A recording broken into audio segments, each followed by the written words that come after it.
So picture this. You're walking into a graveyard before dawn. Never a great start. Right. It's a grueling, honestly heartbreaking chore. But then you get there and you find that the fundamental laws of physics, reality, and the governing empire have just been completely shattered. Yeah, that's quite the morning. It really is.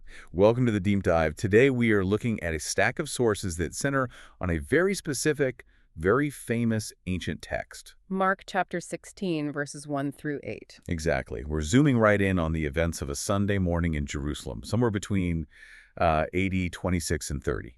And our mission today is to treat this not as some neat, predictable fable. Right. Not at all. We're looking at it as a gritty historical account. It's about human beings colliding with the literal impossible. We are diving into the strict legal mechanics of first-century Judea, the psychology of grief, and, well, why a story that millions of people think they know actually ends on one of the most terrifying cliffhangers in ancient literature. It's so true. I mean, think about the last time your expectations were just entirely shattered. You prepare for the worst-case scenario, you brace for impact, and instead... You get something that completely rewrites your understanding of the world. Yes, and that's exactly where the figures in this narrative find themselves. Because it's a text that usually gets smoothed over by history, you know? Holiday traditions kind of soften it. Oh, for sure. The pastel colors of modern holidays. Exactly. But when you strip all that away and look at the raw historical and cultural context our sources provide, it is honestly a masterclass in psychological realism. It forces you to look at how the human mind reacts when an immovable reality is just suddenly overturned. Which brings us to the scene itself. It's the period right after a brutal state execution. The Roman Empire has just crucified the leader of this new movement. The atmosphere in Jerusalem is completely volatile. Extremely. The inner circle of male disciples, the ones who, frankly, had been very loud about their loyalty, they are terrified. They're paralyzed behind locked doors. Yeah, they're expecting to be arrested next. Right. But the sources point out that 3 women are venturing out into the dark to visit the tomb. Which is such a striking juxtaposition right out of the gate. The narrative deliberately contrasts the terrified isolation of the men with the vulnerable public movement of these women. Let's talk about who these women actually are, because the text doesn't just say some women.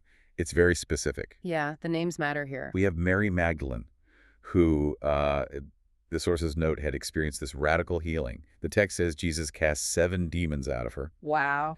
Then we have Mary, the mother of James. Yeah. And Salome. And Salome wasn't just a casual follower. She had actually funded this movement out of her own pocket back in Galilee. Right. These are women with profound documented investments in the deceased. I mean, take Mary Magdalene. She represents someone whose life was completely salvaged from the absolute margins of society. Because of the 7 demons thing. Exactly. In the first century, being afflicted like that meant total societal ostracization. It meant severe physical or mental torment. So her devotion is rooted in this total life transformation. And then Salome has this huge material and social risk on the line. Exactly. They aren't just bystanders. They are the financial and emotional backbone of the movement. Showing up in this dangerous environment speaks to a loyalty that outlasts the perceived failure of the mission. Well, their stated goal that morning is to bring sweet spices to anoint the body. A standard Jewish burial custom? Right. The sources explain it was a final labor of love to honor the dead, but also, mechanically speaking, it was to mask the odor of decomposition. Because embalming wasn't a local practice. Right. But I have to stop here and just look at the logic, or, the total lack of it. The movement is dead. The Romans won. The male leadership fled. It's really bad on paper. If I'm one of these women, I am cutting my losses and getting out of Jerusalem before I end up on a cross too. Right. Venturing out to a guarded tomb for a dead body seems incredibly reckless. Is this just blind naivety? It looks like terrible strategy, I'll give you that. Yeah. But the commentary suggests this gets to the absolute core of true devotion. How so? Well, the sources argue that devotion is relatively easy when the movement is growing, right? Yeah. When the crowds are cheering and there's a tangible reward. But this text strips all of that away. It's just catastrophe at this point. Exactly. True devotion, according to the narrative, is serving when conditions are catastrophic. They're walking into extreme danger with zero expectation of a miracle. They expect a decaying corpse. So their actions are driven entirely by what they've already received, not what they can get out of it now. Exactly. It's loyalty completely divorced from self-interest. That makes sense. Oh. But there's a very specific constraint here that I really want to dig into. The text points out they came on the first day of the week, right after the Sabbath ended. Ah, yes, the timeline. Yeah, because a casual reading makes that sound like a simple diary entry, like, oh, we went on a Sunday. Yeah. But the sources suggest the mechanics of the Sabbath are the entire reason they are walking in the dark in the first place. Absolutely. The Sabbath mechanics are vital. Under first-century Jewish law, the Sabbath, which is from sundown Friday to sundown Saturday, came with severe restrictions, legally enforced ones. Like, you couldn't do any work at all. Right. You literally could not purchase goods, prepare burial spices, or walk beyond a very strict distance. It was known as a Sabbath day's journey. So when the execution happened on Friday afternoon, they were just stuck. They were forced into a state of agonizing, legalistic paralysis. They couldn't act on their grief. They had to sit in absolute suffocating stillness for an entire day while their leader lay in a tomb. Wow. That makes that first day of the week details so much heavier. The dawn isn't just telling us what time it is. It's the breaking of a mandated paralysis. Right. It's the moment they are finally legally permitted to move. It makes me think of an analogy from the text. It's like a forest waking up. Oh, that's a great way to picture it. Yeah, like after a gloomy, frozen day of mourning and stillness, which is the Sabbath, the activity of life just miraculously resumes. And the sources note that this shift symbolizes a massive theological transition.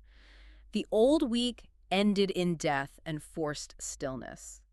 The first day of the week represents the dawn of a new era. So the rigid, restrictive era of the law is giving way to an era of unexpected life. Exactly. But, this forced stillness completely explains why they walked right into a massive logistical wall the second they finally could move. Oh, the stone. Yes, because verse 3 says that as they're walking to the tomb, they suddenly start asking each other, who shall roll us away the stone from the door? It is such a glaring oversight. It really is. They are walking to a tomb that they know is sealed with a massive rock. Yeah. And they have no tools, no leverage, no manpower. It's like showing up to assemble a massive piece of furniture. Yes. And you realize you didn't bring a single tool. Exactly. It's a phenomenon we actually see in modern survival psychology. Tunnel vision. Right. Your brain gets so hyperfixated on the immediate emotional objective, which for them is honoring the dead, that it literally deletes secondary logistical information. Their emotional drive just completely bypassed their rational planning. They walk directly toward an immovable object. And we have to understand the physical mechanics of this obstacle. This wasn't just a heavy pebble. Far from it. First-century wealthy tombs, which historians indicate this was, were often sealed by massive, disc-shaped stones. They were rolled down a slanted groove to rest securely over the entrance. So moving it wasn't just pushing it out of the way. No, it required significant leverage and multiple strong individuals to roll it back up the incline. And if we factor in the Roman context, tombs of controversial figures could be sealed with imperial insignia. Oh, wow. So tampering with it was a capital offense. Exactly. It was the ultimate physical and legal barrier. It represents absolute finality. Which makes verse 4 completely reality-breaking, because the text says they looked up and saw that this massive stone was already rolled away. And the commentary leans heavily into what this represents. It introduces the concept of providential care. Providential care. Yes. It is the idea that the divine is operating behind the scenes to remove insurmountable obstacles. And it happens without the human participants even knowing how it happened or contributing to the solution. So they couldn't move the stone, so the stone was moved for them while they were still in the dark. Precisely. Our sources actually provide a really striking modern illustration to ground this. There's this documented story of a man whose wife fell severely ill. Oh, the Florida story. Yeah. They were hundreds of miles from home, visiting family in Florida. On paper, falling critically ill, far from your primary care doctor, is a terrifying obstacle. It's a worst-case scenario. Absolute nightmare. But because of that specific detour, she was rushed to a local hospital where she crossed paths with a specialist who recognized and accurately diagnosed a very rare condition. And the source notes that if she had been back home, she likely would have been misdiagnosed. You might not have survived. It's a brilliant synthesis of the concept. It highlights how a terrifying disruption, a massive stone blocking your path, or a medical emergency far from home can actually function as the exact mechanism of salvation. The obstacle itself forces you through a doorway you never would have opened on your own. Exactly. And when the women step through their miraculously open doorway, what they find inside completely shatters their paradigm. Because they don't find a body. Right. Verse 5 tells us they see a young man sitting on the right side, clothed in a long white garment. Now, broader ancient texts identify this figure as an angelic messenger, but Mark's language is incredibly stark and grounded here. He doesn't describe a glowing, terrifying monster with wings. Right, he just describes a young man in a white robe. But the implication of his presence is what causes the shock. The sources use a great historical analogy for this level of shock. They compare it to the Lewis and Clark expedition. In the early 1800s. Yeah. President Thomas Jefferson sends them across the continent with one primary objective: find the Northwest Passage. A continuous water route to the Pacific Ocean. Which, spoiler alert, does not exist. Right. So they hit the Rocky Mountains and realize their primary mission is a complete, undeniable failure. But instead of a waterway, they discovered this vast territory of natural resources that completely altered human history. The analogy holds up beautifully here. The women went looking for a dead body to mourn. That was their only objective. Instead, they stumble upon an empty tomb that the text presents as the foundation of eternal life. Their bleak expectation was entirely eclipsed by a reality they didn't even know existed. And the message this figure delivers is arguably the most disruptive statement in the text. He says, "Be not affrighted, ye seek Jesus of Nazareth, which was crucified. He is risen, he is not here." It is a flat declaration that the mechanics of death have been reversed. But right after that declaration, there's a very specific instruction that I want to unpack. The messenger says, "Tell his disciples and Peter." Ah, yes, and Peter. Now, hold on. I need to push back on this. Usually when a leader says, "Bring the whole team to my office," and specifically make sure Bob is there, Bob is about to get fired. That is usually how that goes. Right. And Peter's the one who completely abandoned ship and publicly denied the movement. Wouldn't singling him out by name feel like a massive threat? Like a summons for punishment? That is exactly how human power structures work, which is why the sources highlight this as a moment of profound psychological grace. Okay, unpack that. We have to look at Peter's mental state. Just days earlier, Peter, who swore he would die before abandoning the cause, crumbled under pressure. He vehemently denied even knowing Jesus 3 separate times. The shame would have been absolute. He likely believed he had permanently disqualified himself. He had written himself out of the story. He probably assumed he was completely dead to them. Precisely. So, within the theological framework of the text, by specifically naming Peter, the messenger is executing a surgical strike of grace. Wow, a surgical strike of grace. It is a deliberate subversion of that human expectation of punishment. It explicitly tells Peter that his failure was not final. He is seen in his shame, he is forgiven, and he is actively invited back in. The text is making a point that the resurrection isn't just about a physical body leaving a tomb. It's about resurrecting broken people. That drastically changes the tone, doesn't it? From a summons to a rescue mission. It really does. And there's another mechanical layer to this commission that the sources focus on. It has to do with the legal standing of the women. Right. And if we look at the legal mechanics of first century society, this is a wildly countercultural move. Yeah, how bad was it? In both the Greco-Roman and Jewish legal systems of that era, the testimony of a woman was severely devalued. Historians note that women were frequently not even permitted to serve as legal witnesses in court. Their testimony was culturally considered unreliable. Which introduces a really fascinating point about the text itself. If you are an ancient writer making up a triumphant myth to convince the world that a miraculous resurrection happened. You would never construct your story this way. Right. You wouldn't make your foundational witnesses people whose testimony was legally inadmissible. You've just hit on what historians call the criterion of embarrassment. The criterion of embarrassment. It is a tool used to gauge the historical likelihood of an event. If an ancient text includes details that would be highly embarrassing or counterproductive to the author's agenda. Like having female witnesses in a patriarchal society. Exactly. It is highly probable that the author included them simply because that is exactly how it happened. Wow. The fact that marginalized women are the first evangelists in this narrative, bypassing the male religious elites entirely, it speaks volumes. The divine message was entrusted to the only people who had the grit to show up in the dark. That is an incredible elevation of their status. They are handed this world-changing truth. They have this massive redemptive commission for Peter and the others. You expect the music to swell right about here. Totally. You expect them to run out of the graveyard cheering and ready to change the world. But the narrative denies us that satisfaction. Completely denies it. Verse 8, the final verse of this passage reads, "And they went out quickly and fled from the sepulchre, for they trembled and were amazed." Neither said they anything to any man, for they were afraid. They literally run away in silent terror. Mark ending the story on the word afraid feels like, I don't know, like the movie projector breaking right before the climax. It's so abrupt. My first instinct when reading this is that a page of the manuscript was lost in antiquity, or Mark just forgot to finish writing. But considering how meticulously structured the rest of the text is, this has to be an intentional literary choice, right? It is entirely intentional, and scholars have debated it for centuries. The original Greek text literally ends on a conjunction. Wait, really? Like a grammatical cliffhanger? Exactly. But when you synthesize this ending with the broader thematic structure of Mark's gospel, it makes perfect sense. Throughout his entire narrative, Mark establishes a pattern. What's a pattern? Fear and misunderstanding are the default human reactions whenever the divine invades the mundane world. Give me an example.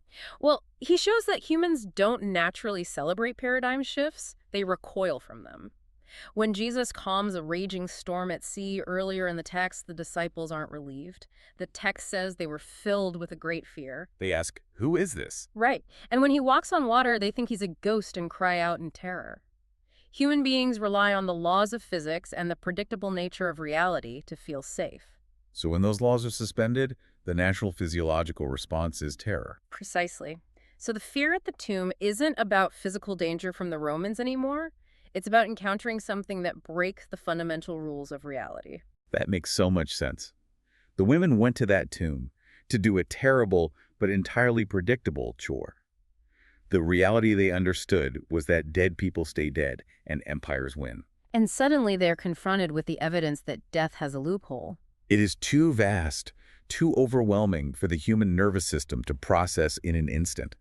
The trembling and the silence aren't signs of cowardice. No, not at all. They are the physiological shock of a reality that is simply too massive to hold. It's like staring directly into a nuclear blast. You don't immediately pull out a notebook and write a poem about the light. Right, your survival instinct takes over. You cover your eyes and you run. The sheer magnitude of the intervention leaves them temporarily paralyzed. That is a highly accurate way to frame it. The theological transition from the old era of death into the new era of life requires moving past that initial paralyzing shock. They experience the reality of the empty tomb, but as long as they remain silent in their fear, the message was stalled. Exactly.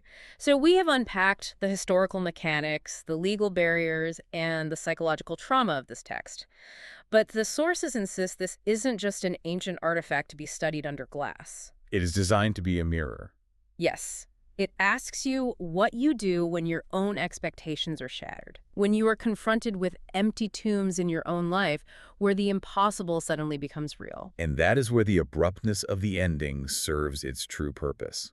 By leaving the women in fearful silence, the narrative forces attention outward. It pushes the responsibility off the page. Which brings us to a final, entirely different way to look at this cliffhanger, something we actually haven't touched on yet. Oh, what's that? Think about the survival of this text.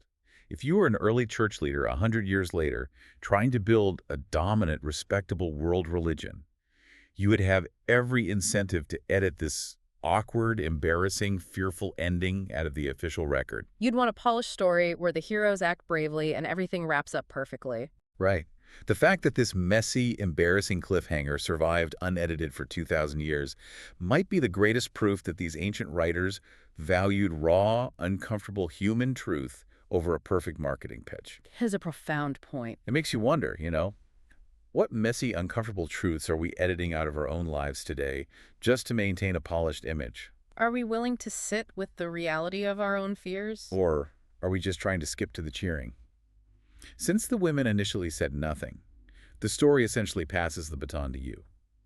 Will you let the fear of the inexplicable keep you silent, or are you brave enough to step into the dawn of your own new era? Something to think about the next time you find yourself facing an immovable stone.